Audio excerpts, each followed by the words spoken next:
Le saludamos al economista Rodrigo Mendieta, PhD, analista económico. Economista Mendieta, quisiera dialogar con usted sobre el estado de situación de la economía ecuatoriana cuando el presidente Noboa ha señalado que se recibió un estado quebrado con 4.600 millones de dólares y que con su equipo económico y la ayuda, también ha dicho de multilaterales, se ha logrado organizar las finanzas públicas. Organizar las finanzas públicas es un paralelo a haber solucionado los problemas de la economía. Muchas gracias. Primero, Gustavo, un saludo cordial a quienes nos siguen en esta entrevista. Pues yo lo que diría es que técnicamente lo que el gobierno ha hecho y lo ha hecho bien es en otorgarle liquidez al Estado ecuatoriano, pero no solvencia. Y la liquidez y la solvencia son distintas. Si uno observa una empresa o las finanzas de cualquier hogar, es lo mismo en el caso de un país. El Ecuador no tiene solvencia porque tumbo a tumbo, año tras año, va a necesitar dinero para cubrir esa descompensación entre ingresos y gastos, y sin esa capacidad de generar ingresos nuevos, porque obviamente no está invirtiendo. Recordemos que la inversión está muy venida a menos, no solamente ahora, sino de años atrás. Entonces, lo que el gobierno le ha otorgado a esas finanzas públicas es liquidez. Liquidez que viene, en primer lugar, por las leyes que se aprobaron. Recordemos nosotros un ingreso por remisión de deudas, liquidez que se está dando por el aumento, el incremento al 15% en el IVA. Y a eso, ¿no es cierto?, debemos sumarlo también el hecho de que el Ecuador, este momento, ha sido acreedor a nuevas líneas de crédito del Fondo Monetario Internacional y de otras entidades también de financiamiento internacional, que lo que estarían otorgando es un crédito que prácticamente le va a aliviar al Estado ecuatoriano el pago de intereses de créditos hechos años anteriores. Entonces, todo esto suma esa liquidez que el gobierno obviamente que necesita, e incluso con esto va a seguir necesitando, porque el problema fundamental de ese desequilibrio entre ingresos y gastos todavía está latente. Ahora, si es que el gobierno ha mejorado en términos de liquidez, ¿por qué aún esas protestas en las calles de Quito, esos reclamos de proveedores del Estado a quienes se dice se les debe 1.500 o más millones de dólares, o esos reclamos de los GATS en el país, que hacen fila cada vez visitando Quito, ya sea al Ejecutivo o al Legislativo? ¿Por qué razón? Porque el hueco es enorme, estimado Gustavo. Entonces, hay que irlo cerrando paulatinamente, justamente con estas llegadas de dinero o esta generación de dinero que se va dando, pero el gobierno irá teniendo prelaciones, es decir, tiene que ir cubriendo primero, por ejemplo, gastos atrasados, ¿no es cierto?, de proveedores, luego después va a tener una nómina corriente que más o menos le genera un gasto entre 900 millones de dólares, incluso un poco más mensuales al erario nacional. Y a eso, ¿no es cierto?, entonces vienen ciertas prelaciones que se tienen que hacer. Y lamentablemente ahí es en donde entra el juego de a quién pago y a quién no, o a quién le hago que espere unos meses más. Y por esa razón son estas, digamos así, inconformidades que se pueden ir dando en diferentes estamentos del sector público ecuatoriano. Ahora, estos problemas han permeado al país, a los ciudadanos de pie. Es más evidente la situación, si no compleja, de pobreza. Digamos, en efecto, la falta o un manejo, digamos así, desequilibrado de la cosa pública, lo que genera justamente es que en algún momento tiene que haber un ajuste. Mire usted que en el caso del Ecuador ha habido un ajuste vía impuestos. Esto va pasando los días y por supuesto que va a ir generando un efecto yo diría, por dos lados. En primer lugar, por estas personas que justamente son los que más vulnerables porque tienen o conforman ese 26% e incluso más de personas que en este momento están en niveles de pobreza medida por ingresos. Y por otro lado también no permite o no se está dando una reactivación del sector productivo. Recuerde, Gustavo, que revisiones que se han hecho últimamente sobre el crecimiento de la economía ecuatoriana dan cuenta que el Ecuador no estaría creciendo para el año 2024. Estamos con unas tasas que apenas están rebasando el 0%. Entonces, eso quiere decir que no hay esa reactivación y por lo tanto eso va a redundar a las personas de a pie. Sin embargo, sí tenemos que resaltar que esta liquidez del gobierno y en la medida que vaya poniéndose al día con pagos, este dinero obviamente que entra en la economía. y el momento que entre en la economía, como conocemos, la teoría económica nos dice que esto va a empezar a multiplicarse porque entonces el Estado paga a un proveedor, el proveedor paga sus deudas, la persona que cobra puede hacer un gasto. Y esto sí va a generar, desde mi punto de vista, habrá que ir esperando las cifras en lo que va del año, pero sí puede ir generando una suerte de, ¿cómo diríamos? Un poco, digamos, de calentamiento en la economía que ojalá termine dándonos una tasa de crecimiento mayor a ese 0.1, 0.7% que están estimándose para el año 2024. Además de las medidas que ha tomado el gobierno, que lo ha hecho a través de la aprobación de unas pocas leyes, ¿cómo influyen dos temas externos? El acuerdo comercial con la China que se puso en vigencia ya este 1 de mayo y esta relación con con los multilaterales, fundamentalmente el Fondo Monetario Internacional, que ha sido mencionado como un factor gravitante por el presidente Noboa. Bueno, yo creo que voy a comenzar por lo último. El tema del Fondo Monetario es importante. Recordará usted, Gustavo, que en alguna entrevista, en alguna conversación, habíamos advertido que justamente el Fondo Monetario, hacia el mes de diciembre del año anterior, amplió líneas de crédito o sacó líneas de crédito para varios países de Latinoamérica que tenían problemas, entre ellos, por ejemplo, Argentina.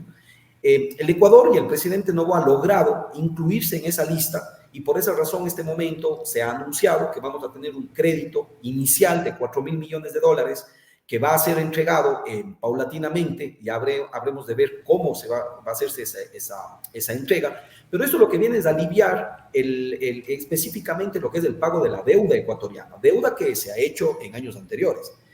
Si no estoy mal con las cifras, pero en los años 2024, 2025 y 2026, el Ecuador tendría que cubrir algo así como 9.000 millones de dólares solamente por deuda. Entonces, este dinero nos viene a solventar aquello, pero que hay que entender que esa deuda o ese pago de la deuda también es parte del presupuesto general del Estado y es parte también de ese hueco al cual nos hemos referido en la pregunta anterior. Entonces, esto se viene a sumar y yo creo que lo que abre las puertas, están viendo a un Ecuador que sí puede pagar sus créditos. Por esa misma razón se está abriendo esta línea de crédito. Se ha anunciado inclusive otra línea del mismo Fondo Monetario, alrededor de $1.000, que ya lo sabremos después. Hay una línea de la Corporación Andina de Fomento también, de alrededor de 800 millones de dólares. Y esto es importante. Para un país que todavía no tiene las condiciones de colocar deuda propia en el mercado internacional, dado el riesgo alto que tiene. Entonces, es importante. Y lo otro, en el caso del TLC con China, bueno, yo creo que ahí tenemos que tener en consideración tres cosas, Gustavo. La primera... Antes de escucharle, yo quisiera refrescar lo hablado con usted anteriormente sobre este tratado de comercio con China. Usted es realmente uno de los pocos economistas que no sean economistas heterodoxos que se ha mostrado, por decirlo menos, con cautela con respecto a los resultados de este acuerdo. De acuerdo con China. Me dice usted. Sí, bueno, yo ahí tengo que decir al menos tres cosas. La primera, que el mercado con China ha venido paulatinamente creciendo en el Ecuador.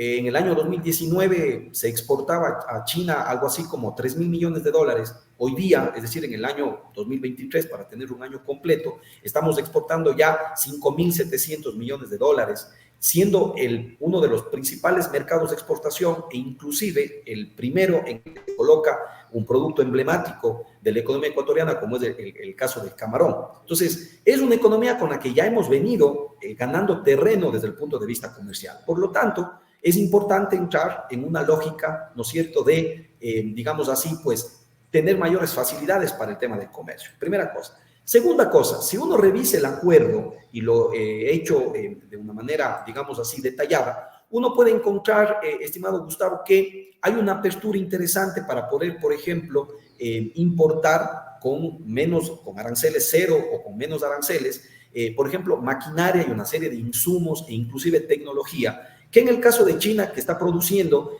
puede ser, digo, lo pongo como interrogante, puede ser útil para la productividad en varios sectores económicos de la economía ecuatoriana, empezando desde lo agrícola y terminando hasta quizás lo que tiene mayores niveles de tecnología. Entonces, ahí yo creo que hay una oportunidad.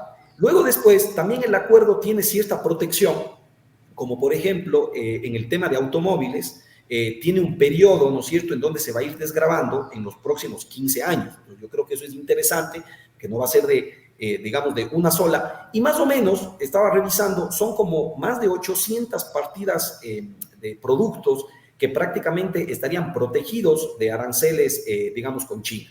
Y justamente son productos que nos interesan porque tienen que ver con textiles, tienen que ver con, por ejemplo, sombreros de paja toquilla sintética, tiene que ver, por ejemplo, con el tema de línea blanca, y a eso me estoy refiriendo a un tema de industria cuencana que obviamente han puesto sobre la mesa sus preocupaciones con este tema.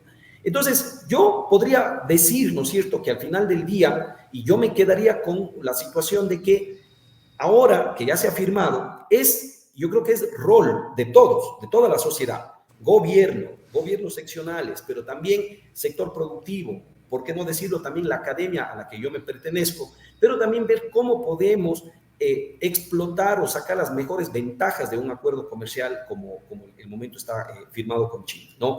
Y eso ya va a depender de nuestras propias, diríamos, pues, ejecutorias, de nuestras propias capacidades que podamos tener para ir generando acuerdos. ¿Por qué? Porque podemos sacarle mucho provecho y al mismo tiempo irnos protegiendo por las desventajas que puedan irse dando y que obviamente también son interesantes. No tenemos que cerrar, creo yo, ahí los oídos a ciertas voces que han hablado de que hay el peligro de que se pueda empezar a importar desde China algunos residuos plásticos que más bien vengan a generar un conflicto en medioambiental. Entonces, yo creo que hay que estar alertas, el gobierno que es el primero en hacerlo, pero también la sociedad civil en su conjunto.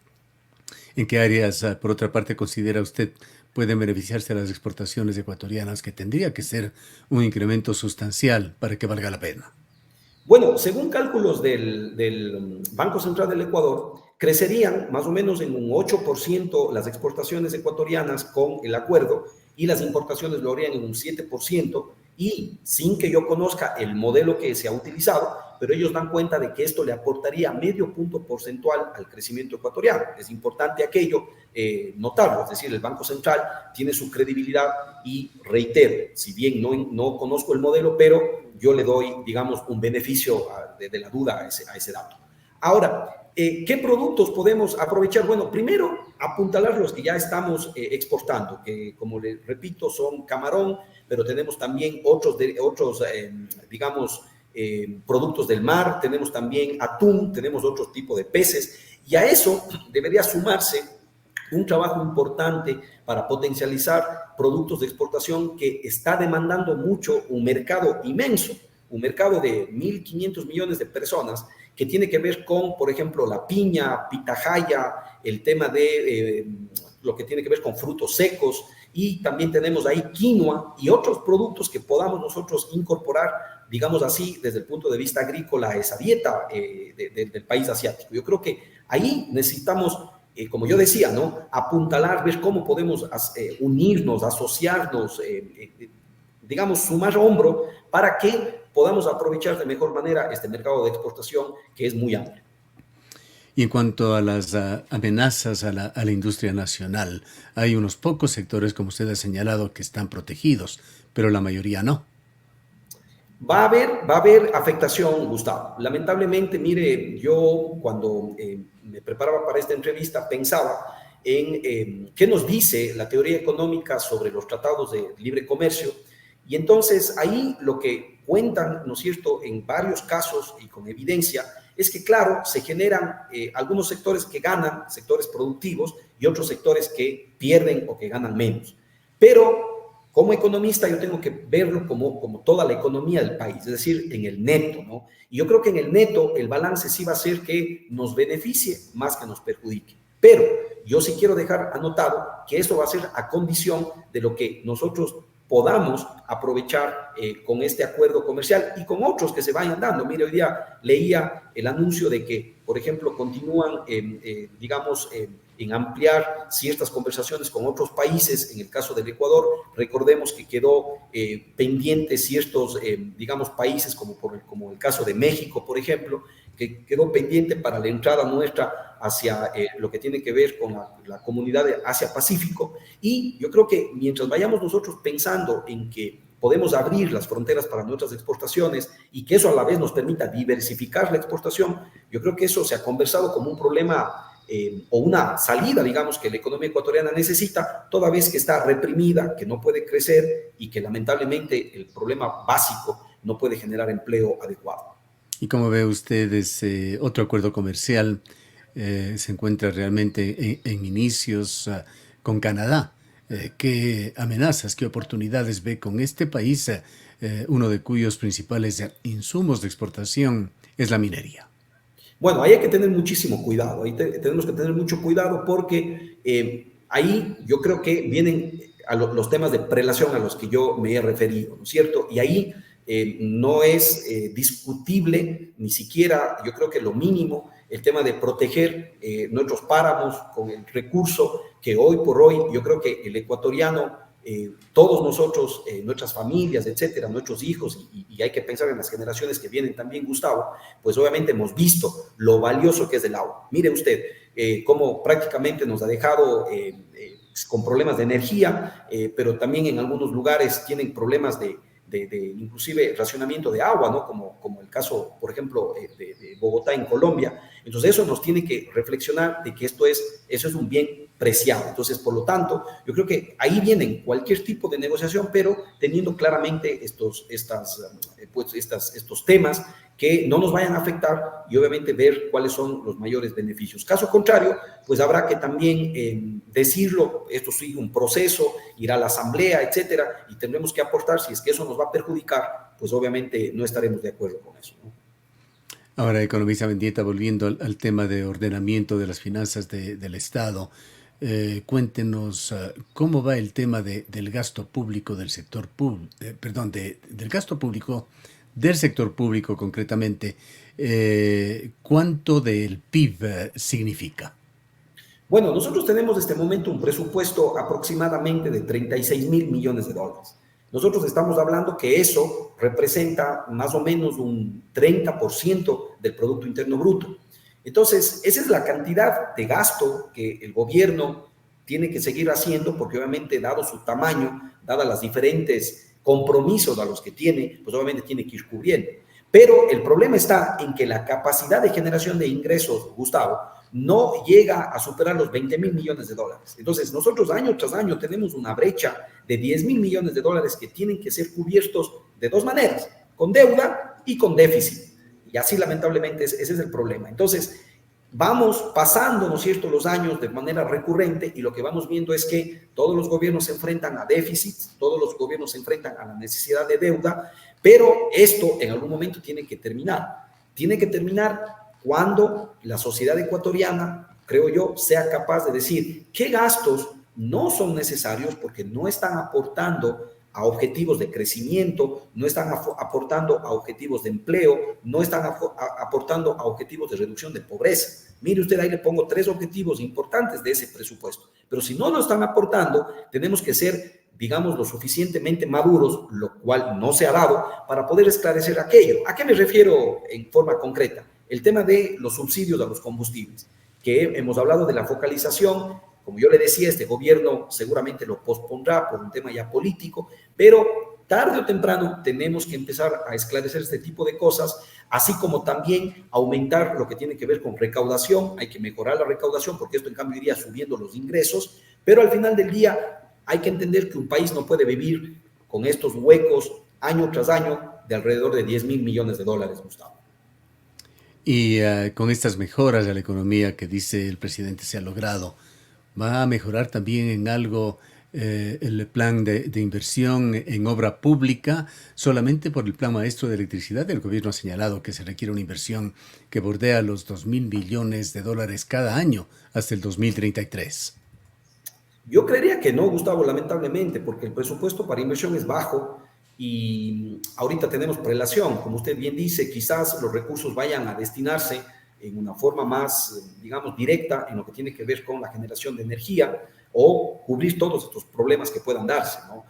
Pero de ahí en más no se observa otro tipo de cosas. Ojalá esta inversión se vaya para el tema de vías. Yo creo que ese es el otro gran problema que tenemos, el primero que que ocupó, digamos, o que está ocupando ese lugar primordial, es la energía, pero después yo creo que el tema de vialidad se mantiene latente, tenemos inclusive problemas que van aumentando. Mire usted, por ejemplo, ahorita la conexión Cuenca-Guayaquil, con Molleturo, que tiene la vía Molleturo que está cerrada. En el caso del Triunfo también hay un puente que se ha caído. Entonces, por lo tanto, Cuenca está desconectada con la costa ecuatoriana. Eso definitivamente no nos puede permitir, no nos podemos permitir en temas de desarrollo, nos afecta muchísimo.